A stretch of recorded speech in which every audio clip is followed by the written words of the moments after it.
Shalom, back with part 2, and the dead bodies shall lie in the street of the great city. Let's continue here. All right, I believe, all right, let me go over this. Verse 9 here. And they of the people, and kindreds, and tongues, and nations shall see their dead bodies, right? 3 days and a half, meaning the 350 years, all right, of you Negro, Latinos, and Americans to make up the northern and southern kingdoms of Israelites, and shall not suffer their dead bodies to be put in graves. Again, because we are spiritually and mentally dead. All right? Which again, Proverbs 21:16. All right? And they that dwell on the earth shall rejoice over them. Right? You know, the Edomites and the other nations, the other 16 heathen nations. Okay? And make merry and shall send gifts to one another.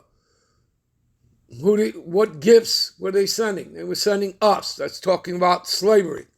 All right? And because these two prophets tormented them that dwell on the earth. The two prophets is talking about the northern and southern kingdom of Israelites.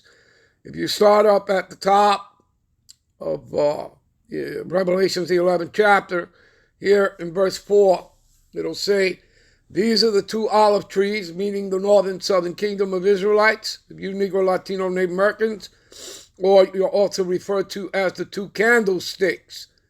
All right, standing before the Most High, God power of the earth, okay?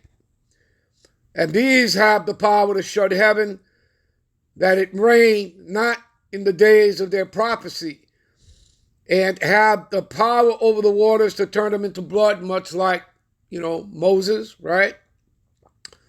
Okay? And to smite the earth with all the plagues as often as they will. All right? All right, let's get back to it here. Okay.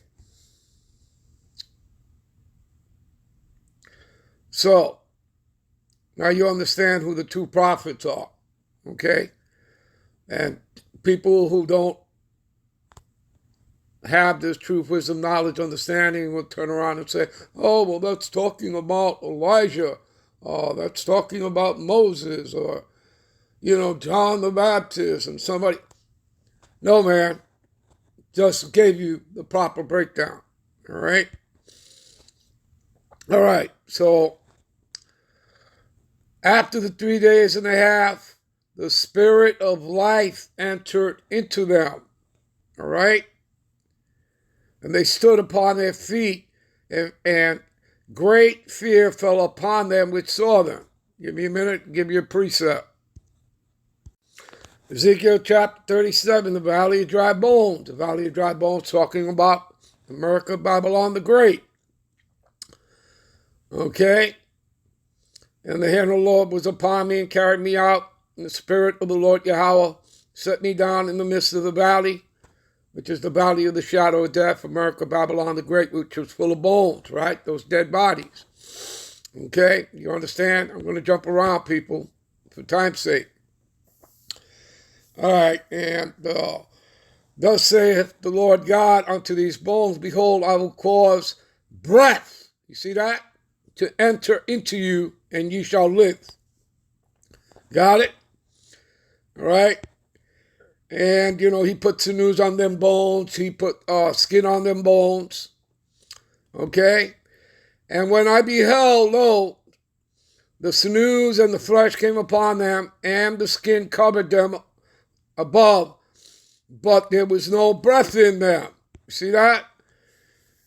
And he said unto me, prophesied upon the wind, prophesy, son of man, say unto the wind, thus saith the Lord, come from the four winds, O breath, and breathe upon these slain, right, who were spiritually, mentally dead, that they may live. You see that? And so I prophesied as he commanded, and breath came into them, and they lived, and stood upon their feet, an exceedingly great army. See it? Got it? All right. Give me a minute. All right. This is the definition of quickened, because that's what it means to be made alive, is to be quickened.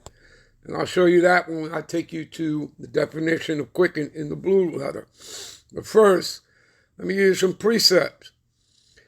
This is from Ephesians 2:1. And you have he quickened, which means to be made alive, who were dead, right? Spiritually, mentally dead, in trespasses and sins. Ephesians 2:5. Even when we were dead in sins, right? And trespasses, hath quickened us. He hath quickened us, right? Made us alive together with who? Yahweh Shai Wahamashiach. By grace are ye saved. A few more precepts. This is my comfort in my affliction, for thy word, which means the testimony, right? Believing the report, these scriptures, right?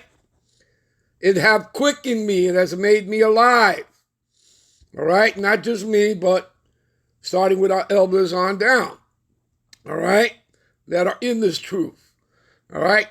And I will never forget thy precepts. Again, in your precepts are part of the law, to keep your precept. For with them thou hast quickened me, made me alive. Got it?